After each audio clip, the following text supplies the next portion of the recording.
Olá, queridas irmãs, queridos irmãos. Começamos mais um programa, O Espírito da Letra, analisando a obra de André Luiz, o Espírito, que escreveu através da mediunidade de Francisco Cândido Xavier. Estamos terminando o 10º livro, tá no finzinho. Tava vendo aqui, ó, só falta isso aqui, ó. Só isso aqui para acabar. Não faltam nem 30 páginas. Que bom, né? Parecia um negócio impossível, difícil demais. Eu nunca vou entender esse livro. E não, olha como nós estivemos viajando em tantos conhecimentos, tantos ensinamentos, e que agora fazem parte do nosso conhecer, do nosso saber pessoal. E isso é muito útil, porque você vai poder aproveitar constantemente, vai poder aprofundar, vai poder falar disso para outras pessoas, vai poder dizer, olha, este livro aqui é muito rico, eu aprendi muita coisa com ele, coisa que eu nem sabia que existia. É isso mesmo. Então, nós já vimos nos capítulos anteriores, estamos acompanhando a evolução dos assuntos e nós tivemos, olha, separação entre cônjuges espirituais, depois veio disciplina afetiva, tudo falando de afeto. Depois, conduta afetiva, que foi o capítulo 11. Depois, a diferenciação dos sexos, o masculino, o feminino. E agora, a gestação frustrada, é o capítulo de hoje. E é muito interessante, porque antes de nós falarmos deste capítulo, nós vamos encontrar referência a este mesmo tema no Livro dos Espíritos. Como você já viu nos últimos programas, nós não estamos mais fazendo aquele resumo. Por quê? Porque os capítulos, além de serem muito curtinhos, a gente consegue entender com facilidade, desde que a gente coloque os sinônimos e você possa continuar vendo o significado das palavras, a gente consegue entender com facilidade o seu conteúdo. Então, nós não estamos tendo essa duplicidade. Vamos comentar sobre o capítulo, às vezes fazendo um link, uma conexão com outros livros da série de André Luiz, para que você possa entender a aplicabilidade daquele conceito, mas de verdade. O capítulo 13º, que hoje nós vamos falar, ele vai nos trazer uma coisa que no Livro dos Espíritos nós vamos encontrar. Se você procurar na obra que eu citei aqui, você vai encontrar a questão 356. 356 do Livro dos Espíritos. Eu vou fazer a leitura, você vai acompanhar aí na tela essa questão. Veja só que Kardec pergunta aos espíritos, nessa 356. Existem natimortos que não foram destinados à encarnação de um espírito? Ou seja, pode acontecer de nascer uma criança sem vida, já nasce morta, mas para a qual nunca houve um espírito destinado, lá desde o começo da gestação? Essa é a pergunta. E os espíritos respondem, sim, existem aqueles que jamais tiveram um espírito designado para os seus corpos. Pode ser, sim, existe. Nada deviam realizar por eles. E é então somente pelos pais que essa criança veio. Ou seja, existem corpos que podem estar sendo modelados no interior do ventre materno, mas que não têm nenhum espírito ainda ligado a ele. E que certamente os pais vão ter toda aquela busca, aquela ansiedade, aquele negócio, e quando nasce o ser, que não é um ser, porque não tem um espírito, é todo um sofrimento, é uma angústia, ou quando aborta-se antes do dia do nascimento, por uma questão natural, por não estar estruturado energeticamente, corretamente, então às vezes a gestação não vai até o final, a mãe fica chateada, o pai que estava esperando aquele ser como seu filho, entram às vezes no estado de tristeza, de abatimento, perdemos, puxa vida, que sofrimento. Então, os espíritos dizem que nestes casos, aquilo que os pais estão passando era o que era necessário. porque naquele corpo não havia necessariamente um espírito. Isto não é o comum, o normal. O normal é que haja sempre uma ligação entre o espírito e a carne que está sendo gestada. Mas já na questão 356, quando o Livro dos Espíritos chega ao mundo, há 166 anos atrás, já Kardec faz essa pergunta e os espíritos respondem que é possível sim. Então, este tema, que aqui está tratado de uma forma bastante rápida no Livro dos Espíritos, aqui no capítulo 13º, é submetido ao Espírito André Luiz. E nós vamos ver que neste capítulo o Espírito André Luiz vai explicar com um pouco mais de detalhe neste livro, e nós vamos nos referir a isto em outras obras também que André Luiz nos trouxe, para você compreender o arcabouço, a estrutura que está por trás dos motivos que levam um corpo estar sendo modelado. E você vai perguntar, mas como é possível se não tem um espírito? De onde que vem essa estrutura? Vamos ver então. Vamos acompanhar na tela a pergunta no capítulo 13º do livro Evolução em Dois Mundos, cujo título é Gestação Frustrada. Você vai ver aí o slide com a pergunta: como compreenderemos os casos de gestação frustrada quando não há espírito reencarnante para arquitetar as formas do feto? E essa pergunta está pressupondo várias coisas que nós já vimos, inclusive, aqui neste livro, Evolução em Dois Mundos. Desde o começo, nós estamos vendo que os engenheiros siderais, os engenheiros das formas, espíritos elevados, vêm propiciando o avanço dos diversos patamares evolutivos do perispírito para formar a matéria, para ser o modelador dos átomos, das moléculas, que vão sendo colocadas como se você tivesse, então, um programa. É como quando você tem um torno automatizado. Esse torno, ele vai pegar um pedaço de metal e ele vai fazer vários movimentos para transformar aquele pedaço de metal na peça final. Ele limpa, ele desbasta, ele esculpe com determinadas precisões. E esta forma que vai ter no final está programada. O torno não é uma coisa mecânica, ele não é inteligente por si. Existe uma estrutura, existe um programa que alguém insere com os comandos, medidas, profundidades, o arrasto, por quanto tempo.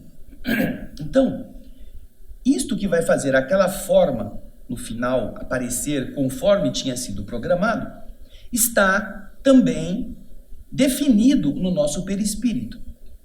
Quando nós vamos produzir um novo corpo, o perispírito vai servir de modelo para que as moléculas, aquilo que a mãe fornece de matéria-prima, possam ir se organizando, se multiplicando, se combinando de uma forma que o novo corpo corresponda ao programa do espírito reencarnante, marcado no seu perispírito, nas suas linhas gerais, naquela programação inteligente, que é prévia.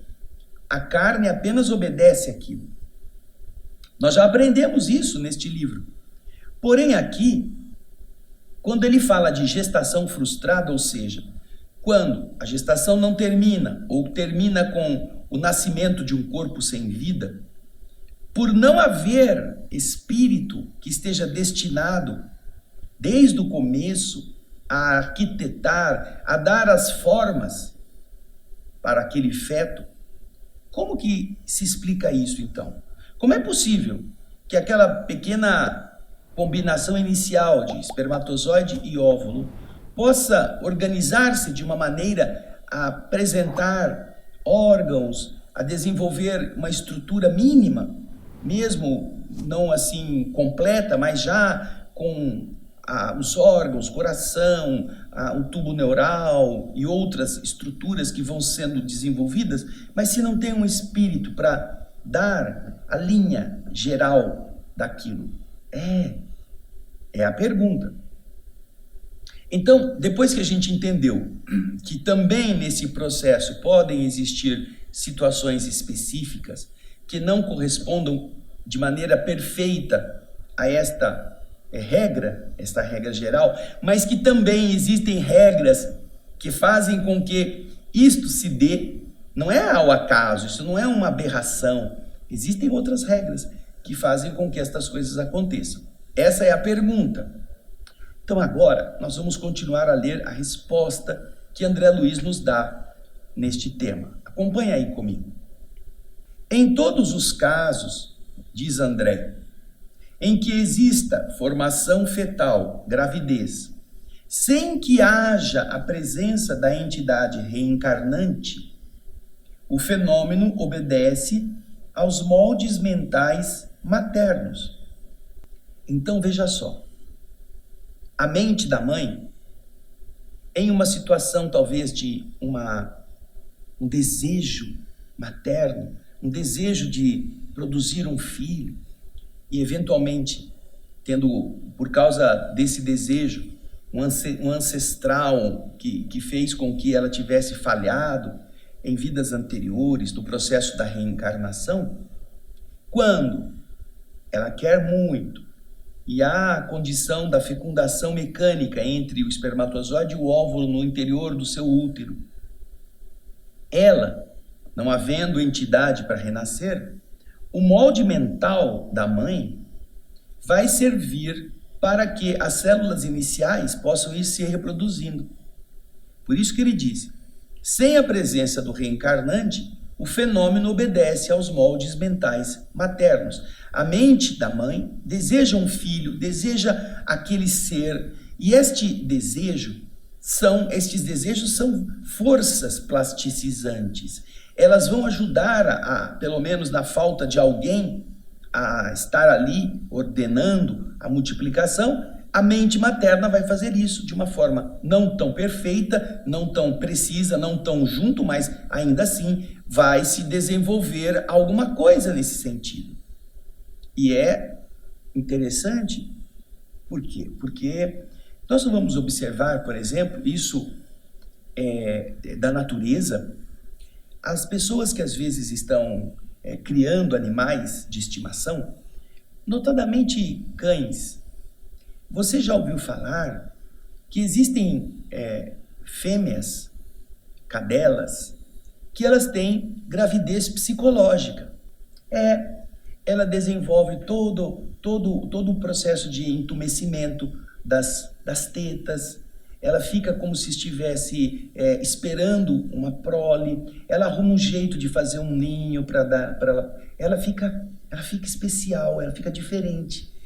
Mas ela não está grávida.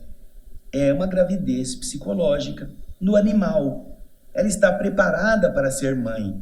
E na ausência da cópula com um macho, ela mesma desenvolve na sua estrutura psíquica e na sua estrutura física a indução para que isso aconteça. Olha que interessante. O poder mental não é apenas observado nesse reino animal inferior ou irracional.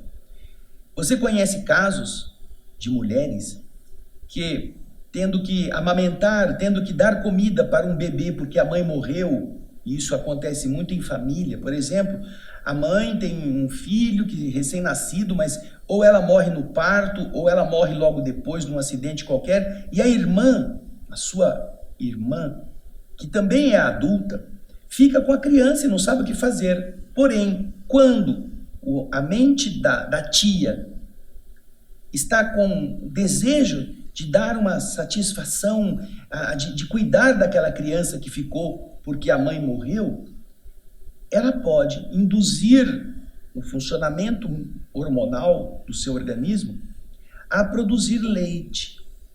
E ela então, produzindo leite, ela amamenta o sobrinho, como se o sobrinho tivesse nascido dela.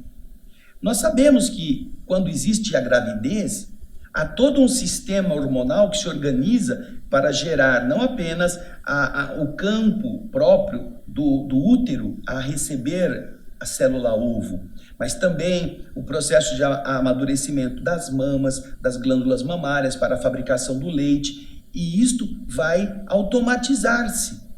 Tanto é que as mulheres, quando estão já como mães amamentando seus filhos, mesmo que a criança não mame, em determinado horário que está acostumado a dar de mamar, ela começa a vazar. O leite começa a sair naturalmente, sem ela pensar, porque, vamos supor, a cada 3 horas ela dá a mamar. Aí um belo dia o filho não está, ou a criança já não está dormindo, não vai mamar, não está chorando de fome, e ainda assim o leite começa a sair. Ela tem que usar um protetor, porque se ela estiver na rua, ela começa a molhar a roupa, espontaneamente. Então, existem casos como esse que eu falei, que o desejo de cuidar daquela criança, mesmo não sendo filho dela, faz com que a mulher, às vezes não é nem parente, ela induza mentalmente o seu organismo a gerar um processo que amadureça a glândula mamária para que a criança tenha o leite materno de uma outra mulher. Olha que interessante isso, que coisa bonita, do ponto de vista do que André Luiz nos está explicando, que a mente da mulher que quer ser mãe e que por algum motivo ainda não pode, porque alguma coisa no passado ela fez que não era o adequado, ela pode plasmar aquele campo de modulação celular, vibratoriamente falando, para que as células físicas que estão sendo ali colocadas no processo da multiplicação celular da célula ovo implantada lá no seu útero possa ganhar uma ampliação, possa ir se desenvolvendo, possa crescer pelos moldes que ela, mãe, está oferecendo. E ela não faz isso conscientemente, porque certamente para ela tem um espírito que está cuidando de fazer o processo da encarnação acontecer. Mas ela fica pensando na criança, ela fica pensando como vai ser, ela fica imaginando o bebê, e isso gera o quê? Gera o molde que vai ser obedecido pelas células que estão em formação. Olha que coisa interessante. É um processo semelhante ao da mulher que não deu à luz, que não está grávida, produzir leite para matar a fome de uma criança que está sob seus cuidados. Mas André Luiz continua agora a explicar por que isso acontece. Qual é a causa desse processo de formar um corpo sem ter um espírito destinado a ele? Vamos acompanhar aí na sequência o slide, que você vai ver de novo. Dentre as ocorrências desta espécie, ou seja, os casos em que isso acontece, existem, por exemplo, aqueles casos nas quais a mulher, em provação de reajuste do centro genésico, do centro uterino, ovariano, ela nutre habitualmente o intenso desejo de ser mãe, impregnando as células reprodutivas com elevada percentagem de atração magnética, pela qual consegue formar, com o auxílio da célula espermática ou do espermatozoide, ela não vai formar sozinha, precisará do espermatozoide. Ou seja, ela vai ter uma relação sexual com um companheiro, com uma pessoa do sexo oposto, e esta combinação vai permitir que a célula ovo comece. E então, com o auxílio da sua vontade de querer ser mãe, essa célula ovo, com o auxílio do espermatozoide, obviamente, vai começar a gerar um embrião frustrado, que se desenvolve, embora sem uma utilidade, embora inutilmente, na medida da intensidade do pensamento maternal, que trabalha através de impactos sucessivos, condicionando as células do aparelho reprodutor, que vão ir respondendo aos apelos segundo os princípios de automatismo e de reflexão. Então, esse é o primeiro caso. A pessoa quer muito ser mãe. Talvez ela venha com essa essa vontade do passado, porque ela não agiu de uma forma nobre em outras vidas, e ela agora quer reparar isto. Só que, eventualmente, numa situação de dificuldade, pode acontecer de, desejando ser mãe, desejando engravidar, com o compartilhamento desse desejo com a outra companhia, o seu companheiro, ela tem o desenvolvimento mecânico daquele que é o processo natural da multiplicação celular, com a união do espermatozoide e do óvulo. Porém, não tem um espírito. Ela não sabe. Então ela fica pensando, fica passando a mão na barriga, ai meu filhinho, ai que bom, eu vou ser mãe, vou cuidar de você. E ela então, isso é um processo que vem num automatismo desde a mônada, nós estamos estudando isso neste livro, a mente está acostumada a ter um poder de modelagem, então esse automatismo e o reflexo, aquilo que ela quer dentro da estrutura do seu útero, pode fazer com que este embrião que vá se desenvolvendo pareça ser um embrião de um espírito que está ali, mas não tem ninguém. Então, esse impacto mental da mãe vai produzir isso, pode produzir isso. Agora, neste primeiro caso, ela está precisando passar por isso, como ele disse aqui, uma aprovação de reajuste do centro genésico. Ela já pode ter vivido em outras vidas experiências que não foram responsáveis dentro daquilo que signifique o dever maternal. E quando ela vai para o outro lado, ela percebe que ela estava, assim, devendo isto. Ela precisava se reorganizar, ela não podia ter uma vida leviana, ela não podia ter desgastado o seu centro genésico. Então, ela precisa reajustar este centro. Ela quer, então, agora ser mãe. Porém, ainda tem o problema do que ela desajustou. O centro não está adequadamente em harmonia. Por isso, ele não terá estrutura para fazer com que ali possa nidar, possa aninhar-se um espírito vestindo aquele corpo.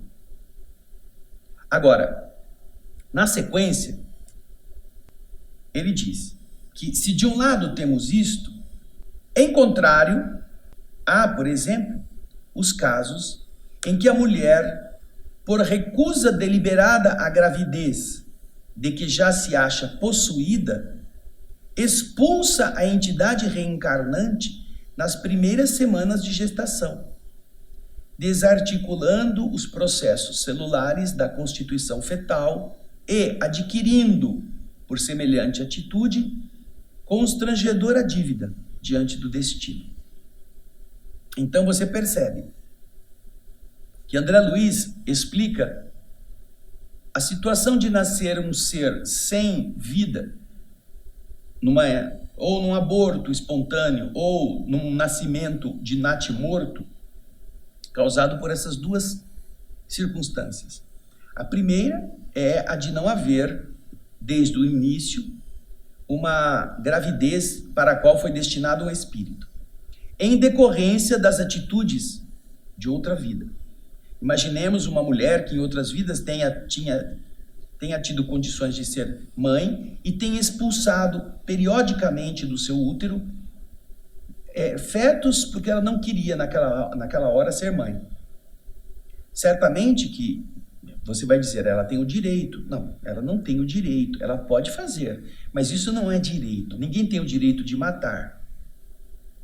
Essa é uma falsa atribuição de direitos que a irresponsabilidade tem tentado transformar em lei, mas isso não é direito. Se houvesse outra maneira de nascer, poder-se-ia dizer que se pode escolher, mas não há outro modo de nascer. Quem não tem outra forma de nascer não pode dizer que tem direito de impedir, não tem o direito de impedir, tem o direito de não querer, não faça. Evite, não se exponha, mas não tem o direito de matar. Uma vez estando ali, é algo que ela precisará prestar contas do que ela vai fazer com aquele ser que está dentro dela.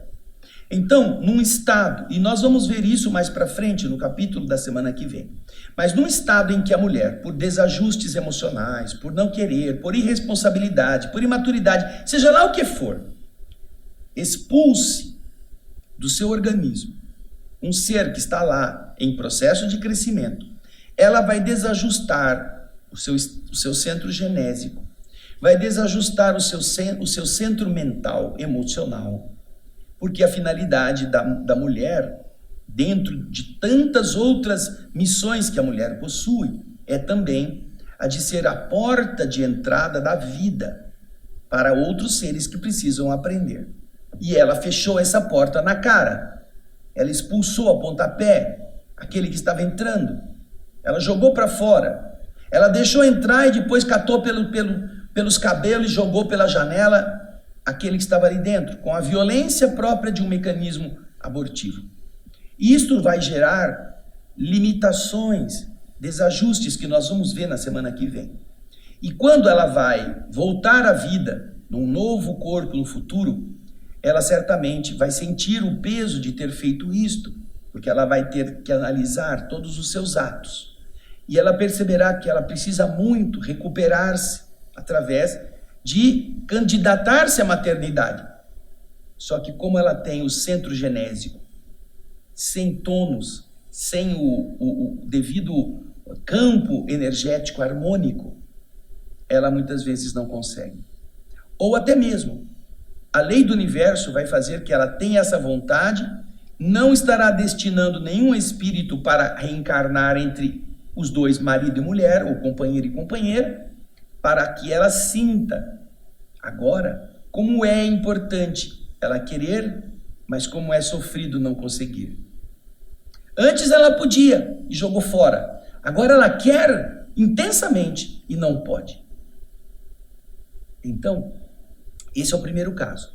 Agora, tem um segundo caso, que é muito interessante também. O segundo caso começa legal, começa bem, que é justamente o da mulher que engravida e que tem um espírito logo no começo. Porém, ela está mentalmente tão perturbada ou tão egoisticamente dominada que ela não quer aquela encarnação, ela não quer aquela gravidez. Então, de tanto atacar, de tanto se opor, de tanto querer que aquilo acabe, mesmo que ela não tome remédio. Há, por exemplo, os casos em que a mulher, por recusa deliberada à gravidez, deliberada, ela decidiu não querer, porém ela já está grávida. Ou porque ela brigou com o cara, ou porque o cara saiu com outra, ou porque ela se sentiu frustrada, enganada, e ela não quer aquela gravidez porque ela não quer se lembrar do pai daquela criança, ou porque ela tem raiva daquilo, ou porque ela saiu numa aventura, ela foi viver a vida com emoções, e agora tem o fruto de uma... Ela não sabe nem quem é o pai, ela transou com um monte de gente, e agora ela está grávida. Porém, ela não quer aquilo.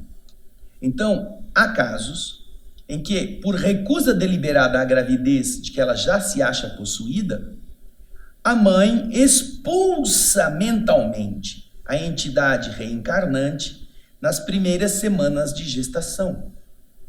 Não estamos falando que ela foi lá, tomou remédio, que ela produziu o aborto físico. Não. Continua a célula se desenvolvendo no seu íntimo. Porém, o campo mental é tão áspero para o espírito que vai reencarnar, a oposição da mulher, da mente daquela que seria a mãe, que a acolheria por amor, que teria vontade de acalentar no seu colo aquele ser, não quer isso. Então é como se você tivesse que entrar, a entidade reencarnante, entrar numa caatinga espinhosa, cheia de cactos, cheia de lanças pontudas, e você está ali precisando de carinho e não de agressão. Então, muitas vezes, a mãe que não quer a gravidez expulsa mentalmente a entidade reencarnante nessas primeiras semanas de gestação. E quando o ser é expulso, é afastado, desarticula-se aqueles processos celulares que estavam constituindo a multiplicação das células do feto. E ela, a mãe, adquire, por semelhante atitude, constrangedora dívida perante o destino. Ou seja, ela pode não ter tomado remédio, ela pode não ter produzido mecanicamente o aborto, ela pode não ter se colocado diante do mundo como alguém que foi em uma clínica, ou que pagou para alguém um remédio, ou que fez um chá, ou que ficou pulando corda, andando de bicicleta só para abortar. Ela não fez nada disso. Porém, dentro dela, na mente, o campo mental rechaça a entidade. E ao fazer isto, o espírito, que está muito tenuemente ainda, apesar de já estar ligado desde a fecundação ao campo fetal do embrião, ao campo lá da gestação, ela não consegue muitas vezes suportar. E ela se afasta. Ou a mãe rompe. E isto vai produzir o quê? A desagregação, porque a mãe já não quer ser mãe. Mesmo que se fala, mas e se o molde da mãe? Não, a mãe não quer nada de gravidez, ela não quer aquilo. Ela não vai por si só modelar um feto que ela não deseja. Então a entidade se afasta e aquilo que estava em formação perde sentido. Não consegue se manter por muito tempo e acontece o aborto espontâneo. Na visão da humanidade, na visão das pessoas. Ai, coitadinha, estava na 3ª semana, perdeu o bebê. Existem casos em que isso é normal, em que isso acontece. Não porque a mãe se revoltou com a gravidez. Não. Tem mulheres que querem muito ser mães, mas há um problema biológico, um problema do próprio... dos problemas que acontecem no caminho, né? Em que a mulher perde a criança. Então é normal o aborto espontâneo. Porém, nesse caso específico, o aborto vai acontecer, mas não será espontâneo. A lei do universo considera esse tipo de aborto, quando a mãe se recusa deliberadamente a aceitar aquilo, como um aborto, um crime contra um outro ser. É uma dívida ante o destino. Agora, preste atenção numa coisa. Naturalmente, no primeiro momento, quando a mulher não está preparada, ou por causa da surpresa, ou porque ela não tem recursos, pode ser que no primeiro momento, quando ela descobre que ela está grávida, ela fique impactada, ela fique, ai, meu Deus, o que vai ser de mim agora? Eu não posso ter esse filho, eu não tenho dinheiro, eu não tenho onde morar, meus parentes não vão me ajudar. Ela pode, no primeiro momento, ter uma atitude amedrontada. Isso é normal. Ninguém está falando que é isso que vai produzir o aborto do ser. Os espíritos que estão cuidando do processo reencarnatório certamente vão entender isto e vão trabalhar mentalmente com ela, vão tirá-la do corpo na hora do sono e conversar com ela, vão explicar por que aquilo é importante para ela, para o futuro. Vão fazê-la ver que no futuro, quando ela estiver sozinha, quando ela não tiver ninguém, aquele ser que ela criou com carinho vai ser o que vai cuidar dela. E vai haver então uma associação amorosa. Tudo isso para que, com o passar do tempo, a pessoa vá assumindo. E ela começa a gostar, ela começa a sentir o corpo mudar, ela começa a sentir alguma coisa dentro dela e ela entra na poesia divina, que é da maternidade, do sentido nobre, do amor a um outro ser. E ela passa essa fase. Eu mesmo conheço, porque temos contato com muitas pessoas na nossa instituição, moças que chegaram grávidas assim, desespero, sem saber o que fazer. Eu não podia ter ficado assim. Você nota que para aquela pessoa, naquele momento, o ideal seria que alguém arrancasse aquilo dela. E, obviamente, quando vão ao centro espírita, elas não vão para fazer isso. Elas estão indo pedir ajuda, e aí o mundo espiritual envolve com o amor de Maria de Nazaré, com o amor dos espíritos amorosos, que já foram mães, com a proteção para que ela se acalme. E depois de algumas semanas, ela vai e volta, uma vez por semana, toma o passe. Aí você já encontra a pessoa curtindo, sentindo aquilo de bom, porque também os bons espíritos vão atuar junto dos familiares, junto das pessoas mais próximas, para que isto sirva de apoio. Porque fazer tudo sozinho é um desespero, muitas vezes, para a pessoa. Sentir-se recriminada, sentir-se julgada por pais que deveriam, nessa hora, dar apoio a ela, é uma coisa áspera, uma coisa dolorosa. Porém, os espíritos também atuam em favor daqueles que estejam um pouco mais abertos, para que eles possam, com a consciência de que é a vida, não é um crime, não é uma doença, possam apoiar aquela que está passando por essa situação. E depois de algumas semanas você percebe a pessoa já sorrindo, já alisando a barriga, já pensando no futuro. É natural. Isso não vai causar a expulsão do espírito, não. Mas o que nós estamos aqui comentando é o que está descrito no livro Missionários da Luz. O livro Missionários da Luz, que nós já lemos aqui também, tem o capítulo 15º, cujo título vocês vão ver aqui, Fracasso.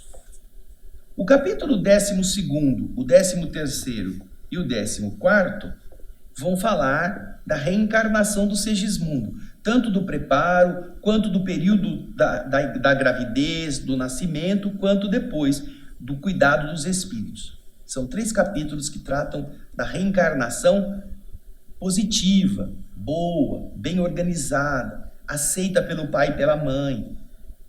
Porém, o capítulo 15 vai contar a história de uma gravidez que não chega a bom termo porque a mãe não quer. A moça não deseja. De qualquer forma, ela se opõe. É o caso Volpini. O espírito reencarnante estava preparado, mas a moça que está sob a ação de obsessores, porque ela tinha uma vida bastante fútil, ela vivia numa forma de vida leviana, se desgastando em emoções, em paixões, em sensações, porque o sexo produz prazer e isso vai como que viciando não apenas a pessoa, mas ela vai se tornando uma ferramenta que espíritos que estão do outro lado, também viciados no prazer sexual, exploram.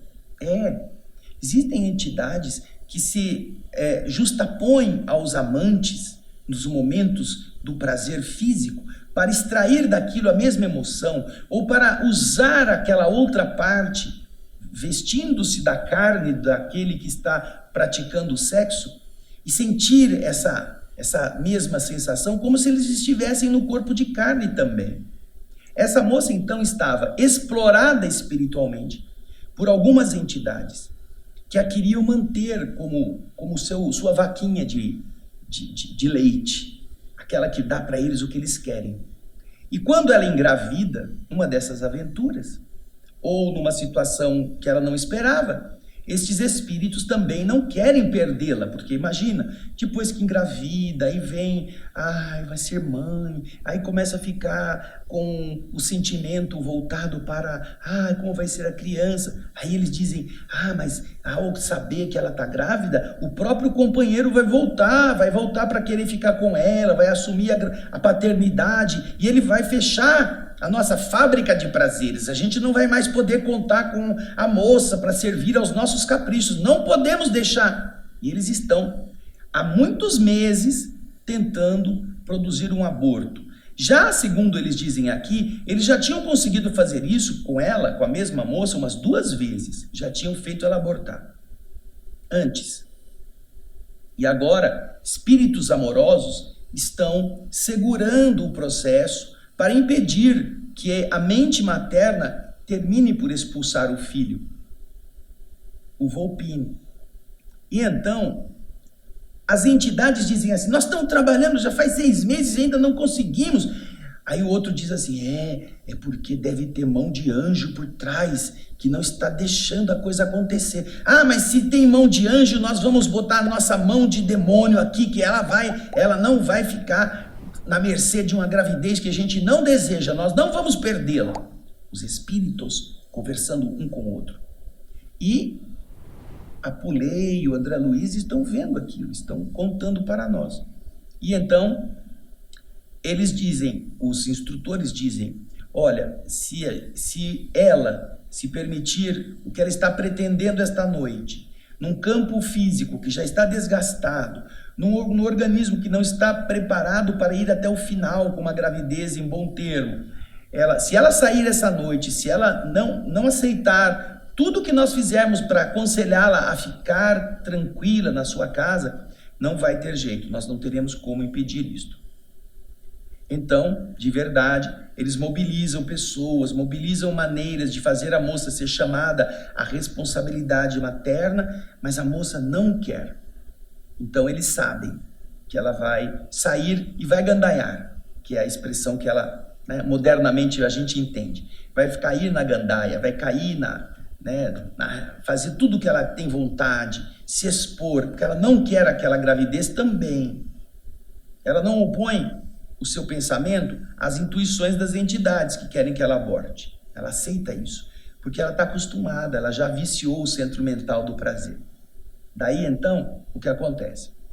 Aí chegam os instrutores mais elevados e dizem assim, olha, vocês podem voltar para a nossa colônia, vocês fizeram tudo o que puderam, porém, nós vamos nos incumbir de retirar o nosso Volpini e levá-lo para a nossa instituição, a fim de deixá-lo num ambiente preservado, porque a nossa irmã vai precisar de ajuda, já que também ela vai passar por situações que talvez ajudem a amadurecer. Então, eles dispensam os que estavam tentando salvar a encarnação, e André Luiz fica sabendo que naquela noite, depois que ela estava em todo o processo de abuso, ela tem aquelas dores de parto prematuras e nasce uma criança morta, porque eles haviam desligado o espírito do Volpini. Mas ela entra num estado de enfraquecimento orgânico, que ela tem que ficar internada no hospital e ela vai sofrer o impacto dessa frustração na gravidez, para que ela também aprenda, quem sabe, fique, mas ela não vai morrer não, mas ela vai sofrer os efeitos e vai ter que aprender na dor a amadurecer aquilo que ainda é possível se corrigir numa encarnação. Leia o capítulo 15º, O Fracasso, no livro Missionários da Luz, e você vai entender tudo aquilo que nós estamos explicando, o André Luiz está explicando de novo aqui no livro Evolução em Dois Mundos, tá bem? Eu acho que é muito interessante. Agora, na semana que vem, a coisa vai ser mais específica. O capítulo 14º vai justamente falar do aborto criminoso. Não é desse aborto mental, assim, desse aborto, eu não quero isso, que também não deixa de ser um ato criminoso, mas ele vai falar das consequências deste procedimento deliberado de tirar a vida, que está em formação. Então, é um capítulo mais longo, capítulo 14, com mais termos técnicos, explicando os efeitos biológicos daquele ato, mas a gente vai esmiuçar e vai te explicar com facilidade para você entender o grau de resposta negativa que nasce no perispírito da pessoa que pratica. E não é só a mulher não, hein? Não. O aborto criminoso, ele abarca todos os que participaram por omissão ou por ação nessa atitude. O amigo que estimulou, o parente que forçou, o médico que fez, a enfermeira ou abortadeira que deu a sua ajuda, todos eles estão também incursos nas responsabilidades. Mas isso a gente vai ver semana que vem, tá bom? Obrigado pela sua audiência, pelo seu carinho, espero que você possa continuar conosco até o fim dessa jornada que já está acabando, para desfrutarmos daquilo que o mundo espiritual se esforçou para que a gente aprendesse. Obrigado pelos comentários, por suas notas de elogio, por aquilo que você pode espalhar para os seus amigos, compartilhando o nosso programa O Espírito da Letra, e eu espero você na próxima semana com o capítulo 14. Até lá, muita paz.